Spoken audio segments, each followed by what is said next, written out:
అరవింద్ మాటల ప్రభావం గౌతమ్ మీద చాలా ఎక్కువగానే పడుతుంది. మళ్ళీ ఏం చేసినా కంగారు పడుతూ ఉంటాడు. ఆఖరికి నీళ్లు తాగినా కూడా అందులో ఏమైనా కలిపేశారేమో, నా బిడ్డను పోగొట్టుకోవాల్సి వస్తుందేమో అని కంగారు పడుతూ ఉంటాడు. అయితే మళ్ళీ కోసం వాళ్ళ అమ్మమ్మ మీరా వాళ్ళ అమ్మ కొన్ని పిండి వంటలు అయితే చేసుకొని వస్తుంది.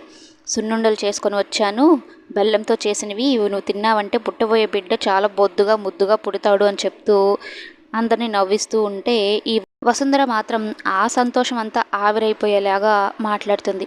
ఇంకా బిడ్డ పుట్టలేదు, పుట్టకముందే పుట్టబోయే బిడ్డ ఇలా ఉండాలి అలా ఉండాలని మాట్లాడుకుంటున్నారు, అసలు ఆ బిడ్డ భూమి మీదకి రావాలి కదా అన్నట్టు అనగానే అక్కడున్న వాళ్ళందరూ షాక్ అయిపోతారు. ఇక గౌతమ్కి పిచ్చ కోపం వచ్చేస్తుంది.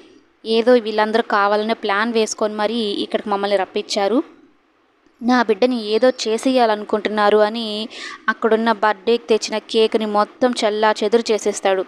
ఇక అరవింద్ మాటలు గుర్తుకు వచ్చి, అంటే నీకు నేను కోల్పోయిన సంతోషాన్ని నిన్ను కూడా కోల్పోయేలాగా చేస్తానని చెప్పాడు కదా, ఇంకా ఆ మాటకి గుర్తు చేసుకొని అరవింద్ మీదకి వెళ్తాడు. అరవింద్ చెంప చెళ్ళు మనిపించేస్తాడు గౌతమ్.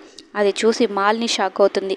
ఏమైనా పిచ్చి పట్టిందా ఏంటి గౌతమ్, ఇలా చేస్తున్నావు అని అందరూ అడుగుతూ ఉంటే, నాకు తెలుసు ఈ అరవిందే కావాలనే నా భార్య తినే దాంట్లో తాగే దాంట్లో ఏదో కలిపేశాడు, నా బిడ్డని మాకు దూరం చేయాలని అనుకుంటున్నాడు అని ఇక అరవింద్ని కొడుతూ ఉంటే అక్కడ ఉన్న వాళ్ళందరూ వదలండి బాబు గారు అంటూ మాట్లాడుతూ ఉంటారు.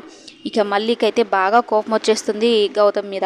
మొదలే మాట తీసుకుంది నువ్వు అరవింద్ విషయంలో ఏ రకంగా ఇన్వాల్వ్ అవ్వకూడదని, మరి ఇలా ఆవేశంతో ఇలా గౌతమ్ ఇలా చేసేసరికి ఇంకా కోపం వచ్చేస్తుంది మల్లికి.